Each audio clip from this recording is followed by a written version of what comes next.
Alléluia. Chers amis, chers téléspectateurs, amis de Chauffard Prestige, l'heure de l'enseignement est venue pour nous conduire dans un thème qui doit sembler quelque peu banal, mais un thème d'une grande utilité. Beaucoup de gens se posent la question de savoir comment classer Jésus-Christ, c'est-à-dire au concert des nations. Mais dans quelle rubrique classer Jésus-Christ? Beaucoup de gens se posent la question, c'est-à-dire Jésus-Christ, est-ce qu'il est un prophète? Oui, bon, quel rapport y a-t-il entre les prophètes, les grands prophètes et lui? Beaucoup de ces questions se posent dans la conscience d'abord de nos semblables.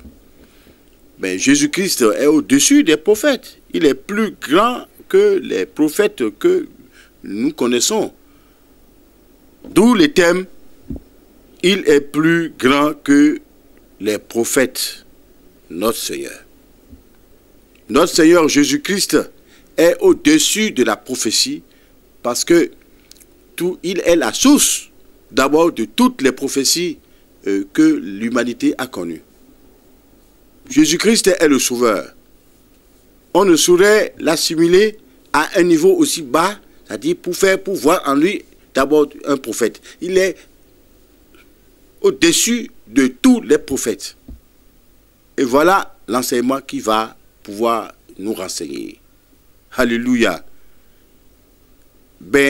Nous l'avions déjà dit que dans les 5 premiers livres de la Bible, qui étaient des livres de base pratiquement, c'est-à-dire que ce que qu'on classe dans le Pentateuque, c'est-à-dire la bibliothèque des 5 premiers livres de la Bible qui constituent même la base, d'abord, première de l'Ancien Testament. Deutéronome était déjà le 5e livre, en 5e position. Deutéronome a existé. Et ça s'est appliqué d'abord pendant que les enfants d'Israël étaient dans la plaine de Moab, plus précisément dans les années 1473 avant Jésus-Christ, c'est-à-dire 2 mois seulement de cette année, l'application de Deutéronome a été connue de l'humanité. Connue plus précisément d'abord de l'humanité d'Israël, les enfants d'Israël. Tout ce qui a été dit dans Deutéronome s'est appliqué que sur 2 mois. C'était la répétition des lois contenues dans Exode. Exode a annoncé les lois, mais il fallait encore réexpliquer ces lois, répéter ces lois à l'entendement des enfants d'Israël. Et cela avait duré 2 mois seulement. 2 mois, et ceci se passait dans la plaine de Moab.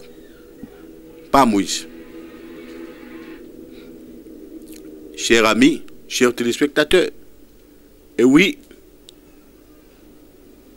le livre contenu au chapitre 18 de Deutéronome parlait et plus précisément encore de la question des prophètes.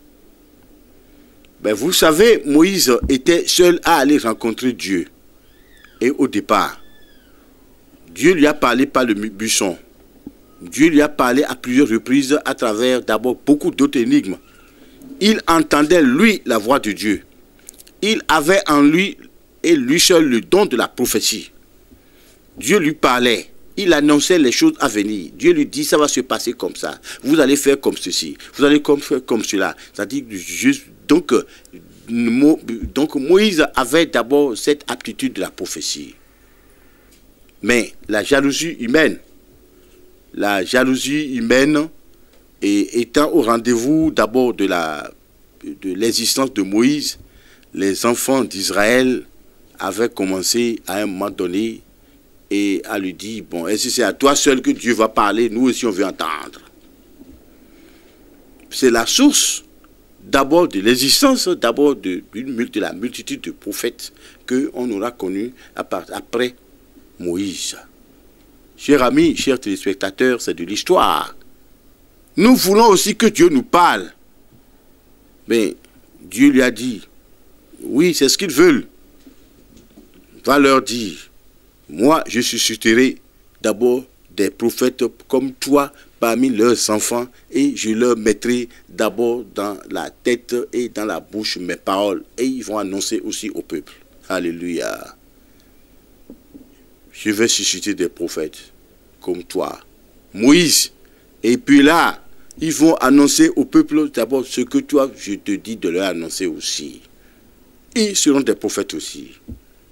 Alors, dans Deutéronome 18, et les versets 15 et 16, c'était bien dit que c'est d'abord les dons de prophétie seront suscités parmi les semblables de Moïse dans les enfants d'Israël. Et oui, mais à un moment donné, une question se posait. Est-ce que, à l'instar de Moïse, ces prophètes-là, nouveaux prophètes, vont faire d'abord la volonté de Dieu?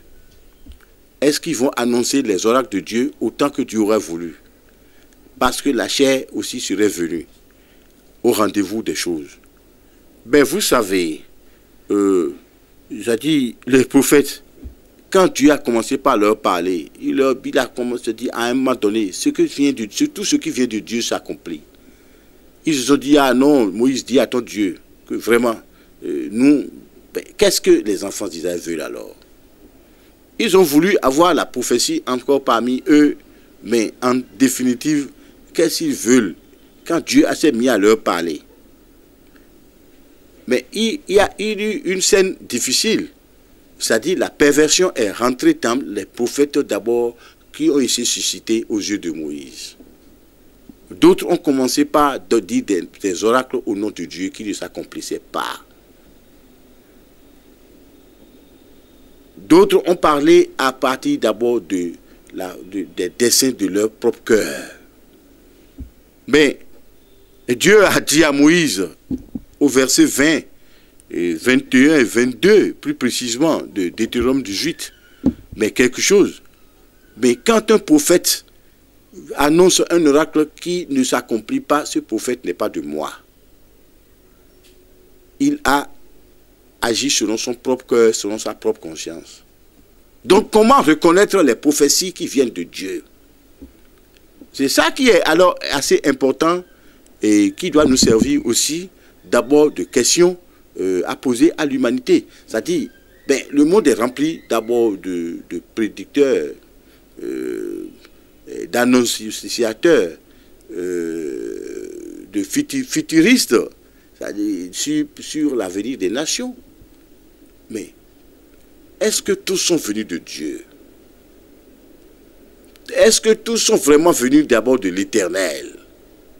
La question de la fausse prophétie est rentrée dans le monde et de changer le monde comme une plaie d'abord qui ne sera jamais rattrapée. Chers téléspectateurs, la question de la fausse prophétie. Mais d'abord, il faudrait déterminer qui est d'abord le prophète. J'ai dit oui, je suis prophète, je suis visionnaire, je suis docteur. Ben non. Mais qui est le prophète de Dieu? Le prophète de Dieu est un messager. Le messager qui prend d'abord la sentence de Dieu pour annoncer au peuple dont le Dieu est le roi. Voilà le prophète. Et au cours de l'histoire du peuple d'Israël, plus précisément, c'est-à-dire nous avons eu des exemples d'abord de prophéties. Il y avait par exemple Ésaïe, qui déjà dans les années 900 ans avant Jésus-Christ avait déjà existé et qui avait annoncé, qui annonçait déjà 900 années avant, bien avant, déjà la venue certaine de Jésus-Christ. Mais il disait, si vous prenez Ésaïe 9, verset 1, il dit, et il a précisé que du tronc d'Isaïe sortira un rameau. Et ce rameau-là, c'est-à-dire portera en lui la domination. Mais Jésus-Christ est sorti du tronc d'Isaïe, de la famille de David. Il a porté sur lui la domination. Il a gouverné d'abord d'un fleuve à un autre, c'est-à-dire l'humanité entière, c'est-à-dire depuis l'an 0, continuait de parler et de de faire allégeance à Jésus-Christ. Et voilà la prophétie d'Ésaïe qui s'est réalisée. Ce n'est pas donc un prophète. Mais vous savez, Michée a révélé la royauté universelle de Jésus, future de Jésus-Christ. Alléluia. Ben, allons-y. Zacharie a été clair.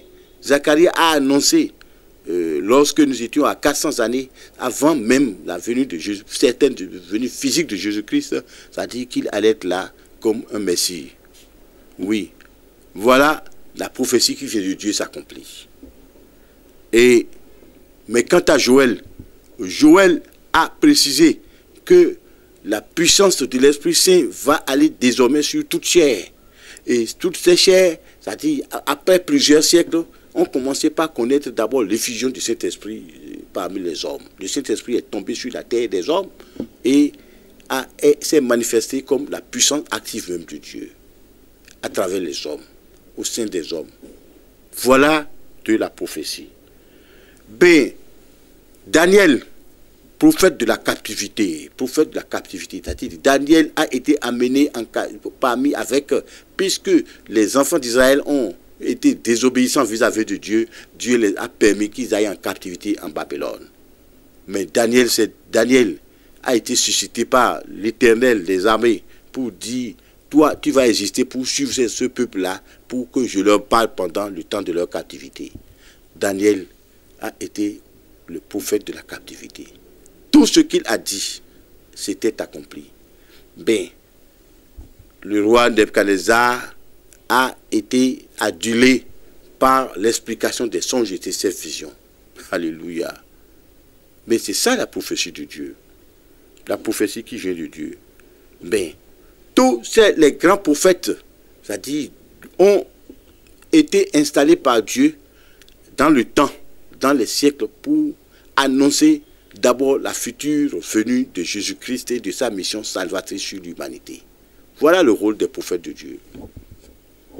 Nous avons des prophètes de tous les temps aujourd'hui qui se préoccupent que des questions terrestres, des questions de ce monde, des questions du bonheur, des questions de la prospérité. Oui, c'est aussi de la prophétie. Mais la prophétie qui vient de Dieu annonce d'abord Dieu comme message aux nations.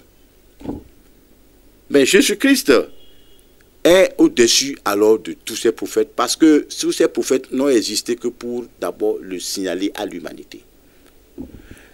Mais qui est le plus grand prophète que l'humanité a connu?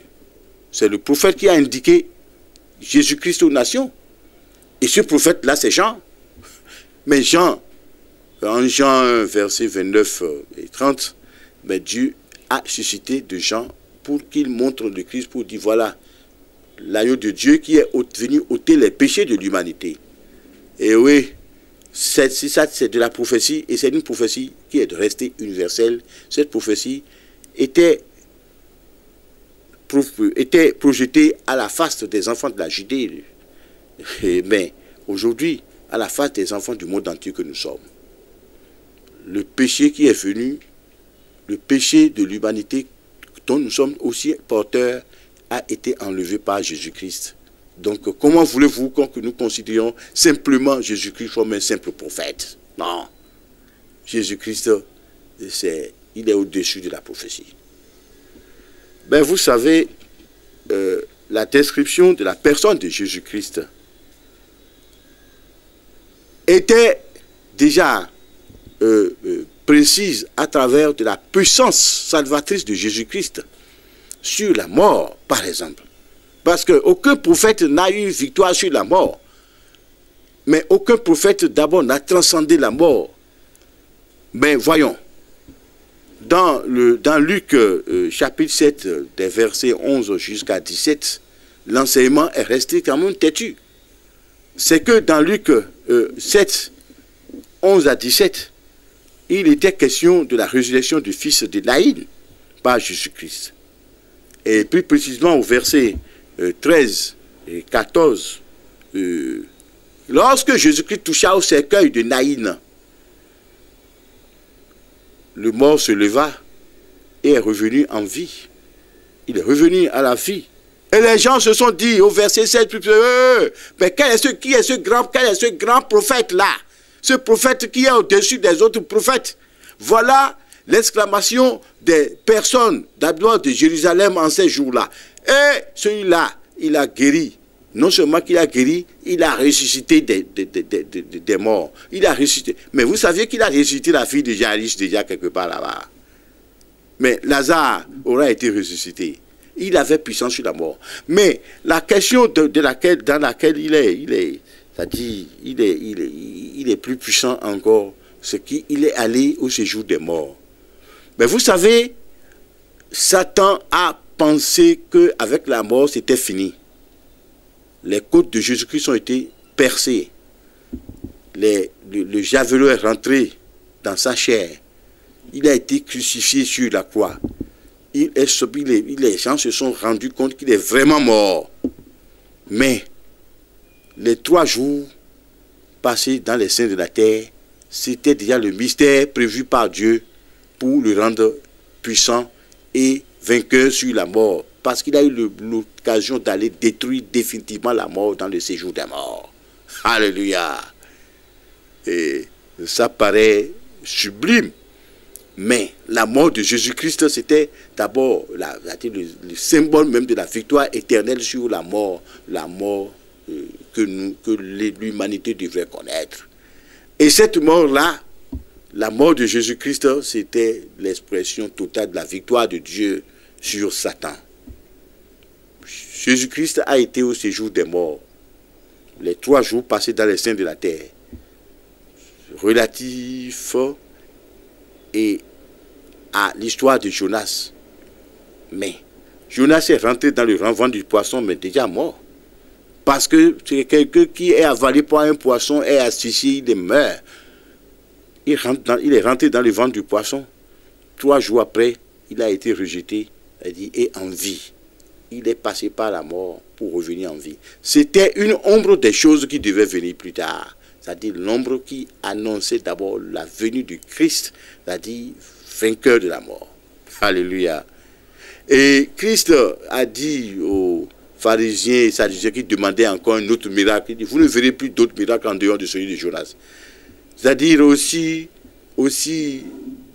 un but et aussi rare de connaissance et de sagesse qu'étaient les pharisiens, les sadducéens. Ils ne pouvaient pas comprendre l'explication de ces choses-là. Et la sagesse de la terre est loin de celle de Dieu, derrière celle de Dieu.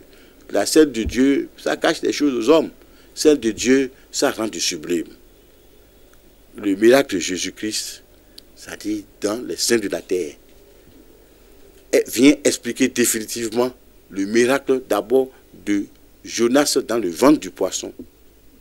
Parce que mort, asphyxié et mort pendant 3 jours dans le ventre du poisson, il est ressorti. Mes chers amis, chers téléspectateurs, écoutez, Jésus-Christ est au-dessus de la prophétie ordinaire. C'est-à-dire, il est le résultat de toutes les prophéties. Il est au départ lui-même d'abord la source de toutes les prophéties. Vous savez,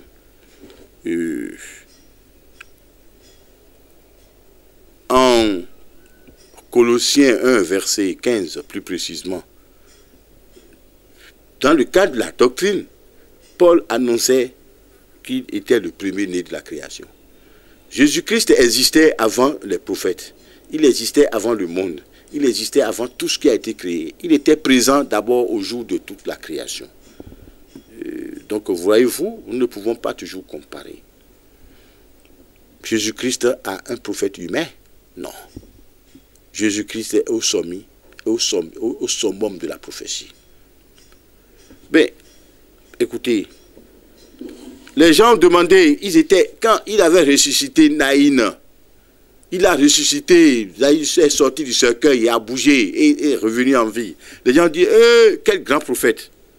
Jésus-Christ, ils ont dit, mais ils n'ont plus rien vu d'aussi, ils n'ont pas trouvé un prophète aussi prestigieux, aussi indissociable, aussi incontournable que Christ-là. Il dit, mais quel est ce grand prophète qui ressuscite même les morts? Alléluia. Ben, Christ leur a dit, les gens ont dit, mais est-ce que tu es prophète ou bien tu es qui?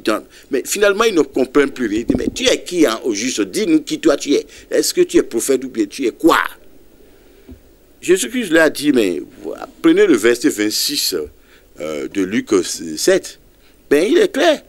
Mais Jésus-Christ leur dit, écoutez, ben, qu'êtes-vous allé voir dans le désert? Non. Ou bien vous avez vu quelqu'un, ou bien vous avez vu un prophète. Il parlait d'abord de gens qui leur disaient, voici l'agneau de Dieu qui est venu ôter le péché du monde. C'est la réponse. C'est-à-dire, autrement dit, moi, je suis venu de Dieu. Je suis l'agneau de Dieu. Je suis la personne. C'est à partir de moi que vos péchés seront finalement absous. C'est moi qui suis le réparateur d'abord des péchés du monde. C'est ce qu'il voulait dire. On ne peut pas comparer d'abord quelqu'un de cette posture spirituelle à un prophète simple. Non. Il a donné sa réponse en disant qui il est. Jésus-Christ a dit, mais vous êtes allé voir quoi dans le désert? Mais vous avez vu Jean, non? Mais Jean m'a indiqué pour dire, voici l'agneau de Dieu qui est venu ôter les péchés du monde. Comment, autrement dit, comment voulez-vous me comparer à un prophète? Non. Je suis au-dessus de la prophétie. Je suis plus que prophète. C'est ce qu'il voulait dire. Et oui, chers amis, chers téléspectateurs, c'est simple. Dans Hébreux, chapitre 1, verset 3, dans Apocalypse, chapitre 3, verset 14, ça dit tout ceci tout ceci a été une réalité. On dit, ben, en lui, Dieu précisait, et plus précisément, Dieu disait, mais précisait qu'en lui, toutes choses ont été créées. Donc la prophétie aussi a été créée à partir de lui, à partir de Jésus-Christ. Les charismes, les miracles, la création de l'univers a été créée à travers lui, puisqu'il est le premier-né de la création. Il est d'abord la continuité de Dieu sur l'univers entier et sur l'humanité en plus. Chers amis et chers téléspectateurs, mais Paul, toujours dans la doctrine, annonçait dans 2 Corinthiens, chapitre 4, verset 4, que Jésus-Christ est l'image même de Dieu. Donc il est Dieu. Donc, ce que d'abord, cette confusion, ces interrogations en ce qui concerne est-ce que Jésus-Christ est prophète ou bien il n'est pas prophète, non, est réglée à travers d'abord mon exposé. Jésus-Christ est véritablement prophète.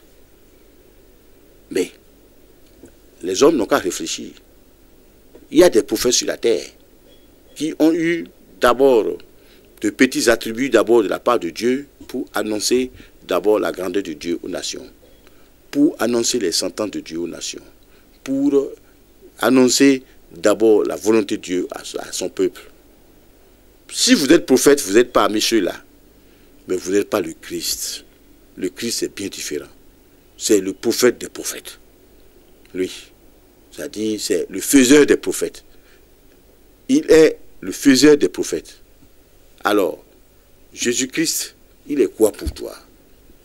Est-ce qu'il est-il un simple prophète? Ou bien, il est d'abord le racheteur de ta vie? C'est la question que je m'avais te poser à travers cet enseignement.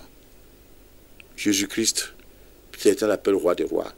Oui, au-dessus de tous les rois de la terre.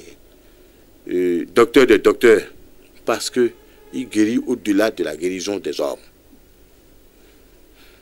Bon, prophète des prophètes, parce qu'il est le faiseur de tous les autres prophètes de la terre. Jésus-Christ, il est quoi pour toi? Bon, c'est ton ami, ton rédempteur, il est quoi pour toi? Ben, il est une rançon pour l'humanité. Parce que l'humanité devrait partir par le péché. Mais Dieu est passé par le mystère du sang pour racheter l'humanité, pour racheter tous les hommes. Dieu est passé par le mystère du sang pour pouvoir sauver l'humanité. Des boucs ont été immolés par les enfants d'Israël. Ils n'ont pas été exaucé. Des béliers ont été immolés. Du sang a coulé inutilement. La question du péché est restée immuable. Mais il lui fallut d'abord une solution qui ne viendrait que de Dieu lui-même. Et Dieu avait déjà prévu cette solution depuis la création du monde, que c'est lui-même qui sauverait l'humanité. Et il sauverait l'humanité à travers d'abord son Fils, dont le sang n'aura pas été contaminé par le péché. Parce que si Jésus-Christ n'était pas déjà né avant la création de l'homme, l'homme qui a péché dans le jardin d'Éden, Jésus-Christ existait bien avant d'abord Adam. Jésus-Christ existait avant Ève. Jésus-Christ existait d'abord au jour où le soleil n'avait pas été même créé. Il existait au jour où la lune n'avait pas été créée, l'univers n'avait pas été créé, parce qu'il était d'abord cette partie de Dieu qui continuait, qui est collée d'abord à la nature divine pour être visible sur terre et aux yeux des nations, pour que le nom de Dieu soit glorifié à travers lui. Il est le Rédempteur, il est le Sauveur, il est la solution. Il est au-dessus de la prophétie. Que Dieu vous bénisse. Oshofa Prise TV. Tout pour la gloire de l'Éternel, Dieu de Shofa.